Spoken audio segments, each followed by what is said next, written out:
আমার জীবনে ঘটে যাওয়া একটি ভয়ঙ্কর ঘটনা। তখন আমি ক্লাস 9-এর ছাত্রী ছিলাম। এইভাবে আমি ভয় পাবো কখনো চিন্তা করিনি।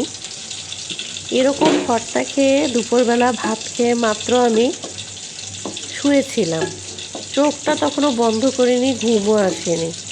হঠাৎ আমার মুখের উপরে একটা কে যেন থাপ্পড় মারল।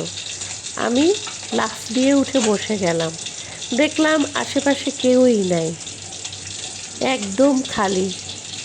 সেই যে আমি ভয় পেয়েছি, পরে চিন্তা করলাম কি হতে পারে। সেই ভয়ের জন্য এখনও আমি আমার মুখের উপরে কাপড় দিয়ে ঘুমাই। তো যাই হোক, এখন মনে হয় সেই থাপ্পড়টা জিনেই দিয়েছিল। হ্যালো, আসসালামু আলাইকুম। সবাই কেমন আছেন? আশা করি ভালো আছেন।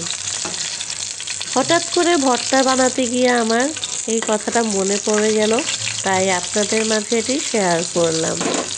আজকে করছি মাছ দিয়ে শিমের ভর্তা। আর এই ভর্তাটা খুবই মজার একটা ভর্তা। ভাতের সাথে তো অবশ্যই খুব ভালো লাগে খেতে। এখানে বেশি কিছু দেওয়া হয়নি, কয়েকটি শিম, মরিচ, পেঁয়াজ, একটু লবণ আর 2 পিস যে কোনো মাছ। আমি এখানে রুই মাছটাকে প্রথমে লবণ দিয়ে কড়া করে ভেজে নিয়েছি। তো শিমটাকে হালকা একটু সিদ্ধ করে এখানে তেলে নিচ্ছি সামান্য তেল দিয়ে। মাছটা ভাজি হয়ে গেছে, কাঁটাটা ছাড়িয়ে নিব। আর শিম, মরিচ এগুলো আমি একটু হালকা তেলে নিয়েছি। কালাটাও শেষ হয়ে গেছে, এখন পাটায় বেটে নেব।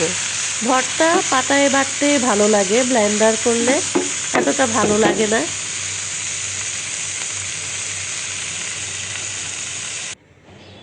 দেখুন আমার সব টালা হয়ে গেছে। এবার ভর্তাটা বাটা শুরু করব। পাটাটাকে ভালো করে অবশ্যই ধুয়ে নিতে হবে। আস্তে আস্তে করে আমি সব কটি বেটে নিব। আর এই ভর্তা এক বাটা দিলেই হয়ে যায়। সামান্য একটু লবণ আগে দিয়েছি, এখন একটু সামান্য লবণ দিব। ভর্তায় বেশি লবণ হলে ভালো লাগে না। তো যারা যারা ভর্তা পছন্দ করেন সবাই একটা করে শেয়ার দিয়ে দিবেন। আর লাইক, শেয়ার, কমেন্ট, সাবস্ক্রাইব করে দিবেন। এই তো ভর্তা রেডি। এবার গরম ভাতের সাথে খেয়ে নিব। সবাই ভালো থাকবেন, সুস্থ থাকবেন। আল্লাহ হাফেজ।